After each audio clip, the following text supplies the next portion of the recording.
Na Mtanzania, nataka nikufahamishe upo umuhimu wa kuendelea kutumia mifumo ya ulipaji ya huduma mbalimbali za serikali kama maji, afya, watu wanakwenda katika mahospitali, lakini pia elimu, yani kule mashuleni. Sasa ukitaka kufahamu vizuri sana napozungumzia hii mifumo ya ulipaji wa serikali, tutakuwa hapa tanzia katika idara ya management ya mifumo ya kifedha na huduma za TEHAMA, tuweze kupata picha halisi, kwa sababu tupo katika maonyesho ya kimataifa ya kilimo 88 2026. Hebu karibu, sogea tuweze kuona wanafanyaje kuhakikisha kwamba tunachangia uchumi wa Tanzania. Alafu na jambo lingine pia, karibu.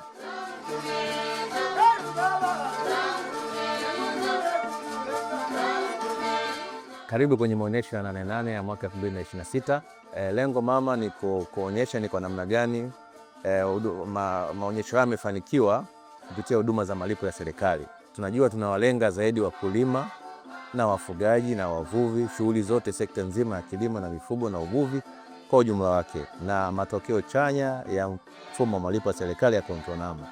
Kwa namna moja au nyingine tunagusa maisha ya mkulima, kuanzia mkulima wa kijijini analima mazao yake, na akifika mahali mazao yake anaposafirisha kuomba kibali cha kusafirisha mizigo analipia kutumia control number. Hali kadhalika mvuvi, vibali vya uvuvi vya huko kwenye sehemu mbalimbali vinaomba kutumia mfumo wa malipo ya serikali ambao ni control number. Tozo mbalimbali za serikali zinatozwa kwa kutumia control number. Kwa namna moja au nyingine, maonyesho haya yanamgusa mkulima wa chini moja kwa moja. Hakikisha mkulima unayelipa malipo yako kwa ama halmashauri, hakikisha umepewa control number. Unayelipia mizigo yako ambayo kwa namna moja nyingine vile vibali vya mazao, hakikisha umepewa control number. Bila control number, hiyo fedha haiendi mahali husika. Kwa hiyo tunatoa mwito kwa wakulima, wafugaji na wavuvi wote wenye mitumbu yao wanavua samaki kuongeza tija ya pato lao la familia zao pamoja na tija ya taifa kwa ujumla. Hakikisheni mnapewa control number, mnalipia huduma hiyo, na malipo hayo yanafika moja kwa moja kwenye serikalini na wanakuwa wametoa huduma hiyo kwa namna moja au nyingine. Kwa hiyo tunawagusa wakulima kwenye dhima kubwa ya dira ya 2050, hasa kuboresha maisha ya mkulima wa kawaida, mkulima wa chini, ili tuweze kwenda sambamba. Wakati sisi tunahimiza watu walipe kwa kutumia mfumo wa control number, tunahimiza pia wakulima wa chini, wafugaji wote ambao kwa namna moja au nyingine wanaomba movement permit ya wanyama wao kwenda kuuza kwenye minada ama ya awali ama ama minada ya upili au ya sekondari, yote kwa namna moja au nyingine unatumia mfumo wa kulipia malipo ya serikali, na hiyo ndio unavyochangia pato la taifa, kuongeza tija na ufanisi wa serikali yako katika kuboresha maisha ya kila siku. Kipaumbele cha kwanza, kama wewe ni mfugaji na unatamani kwenda kuuza mifugo yako kwenye minada ya huko unakotoka, kuna tozo zile ambazo za kulipia. Hakikisha anakupa control number, na kama kwa sababu huduma za simu zimepiga hatua, ama simu za tochi au simu ya kawaida ya kupangusa, hakikisha unathibitisha control number ya malipo, na kuna application yetu au kuna ile nyota 152 nyota 00 alama ya leli, unathibitisha malipo kuona kama malipo hayo ni sahihi ya control number. Kitu cha kwanza, hakikisha unapewa control number. Hiyo control number ni muhimu sana, na unaweza ukaihakiki kama ile control number ni ya mahala husika. Asia kwa control number haizungumzi, lazima iseme jina, kama ya halmashauri ya mahali fulani, kama halmashauri ya Sengerema itasema halmashauri ya Sengerema hiyo control number. Kama ni tozo ya mifugo itasema malipo haya ni kwa ajili ya kitu fulani.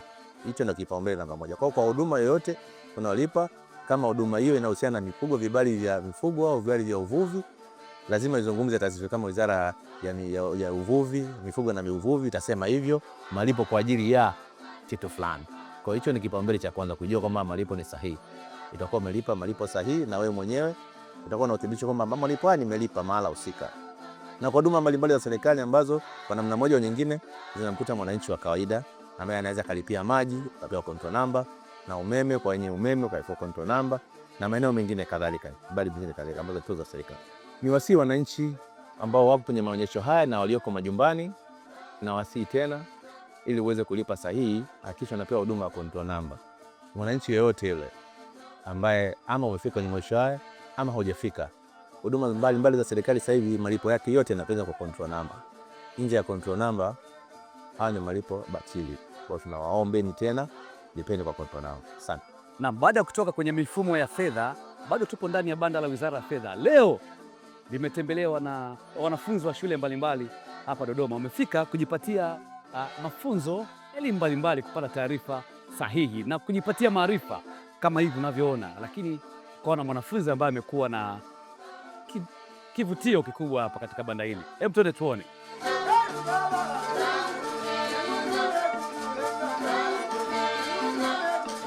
Jina langu naitwa Karin Pascal Kesi, ni mwanafunzi wa kidato cha 3 katika shule ya Mtakatifu Ursula.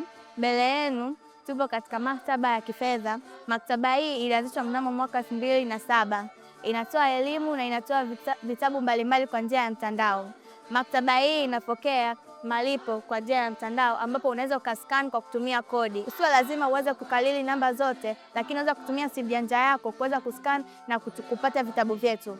Watumiaji wa maktaba hii ni wananchi, idara ya fedha pamoja na waandaji wa katiba. Wewe kama mwananchi unataka kuifahamu nchi yako, fedha, budget na rasilimali nyingine, tumia maktaba mtandaoni.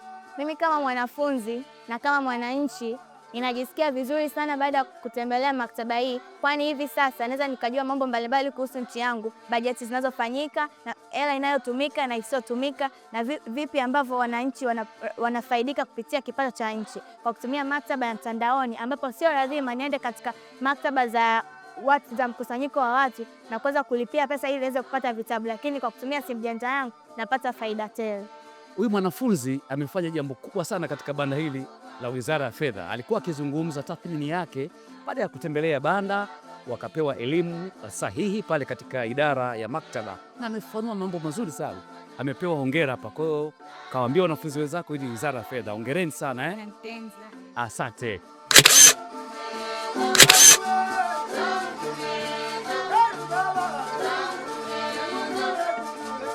Kwa majina naitwa Deogratus Daniel Moshuya, ni mkutubi kutoka Wizara ya Fedha. Nipo hapa kuwaeleza huduma ambazo tunazitoa kwa wasomaji ambao ni wasomaji wa ndani, lakini pia wasomaji wa nje ya taasisi.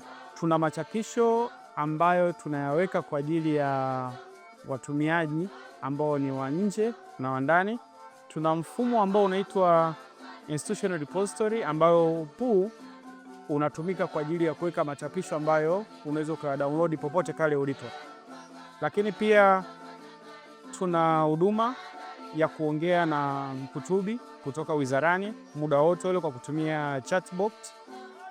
Lakini pia tuna machapisho ambayo wizara imeyanunua kwa ajili ya watumiaji wake.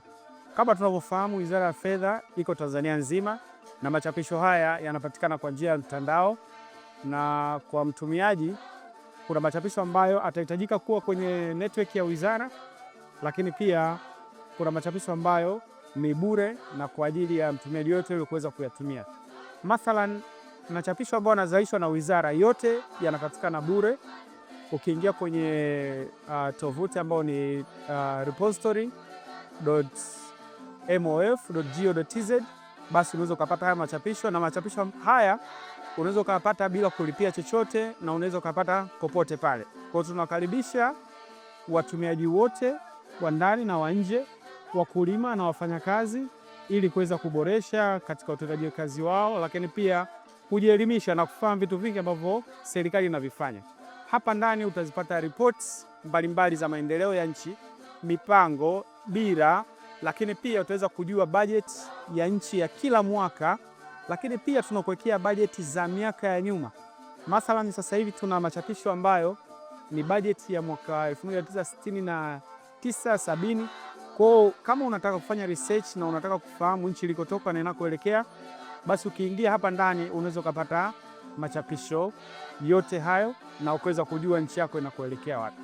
Kiukweli mwitikio ni mkubwa, ukizingatia Watanzania sasa hivi wengi wanapenda kufahamu, na sehemu pekee ambayo unaweza kufahamu ni kwa kuuliza. Kwa hiyo tumekuwa tukipata maswali mengi na tumejitahidi kufafanua, lakini pia tunaelekeza maeneo mbalimbali ambayo unaweza kwenda kupata hizi taarifa. Kwa kiukweli nishukuru, mwitikio ni mkubwa na tunawakaribisha sana katika banda la Wizara ya Fedha na katika maonyesho ya 88 Izuguma. Kimsingi wanafunzi walikuwa wanataka kufahamu vitu vingi. Moja ya vitu ambavyo wameuliza ni namna gani ambavyo unaweza wakapata machapisho kutoka wizarani, na tumeweza kuwaeleza kwamba aina machapisho tulionayo, lakini pia namna gani ambavyo wanaweza wakayapata kwa urahisi zaidi huko waliko.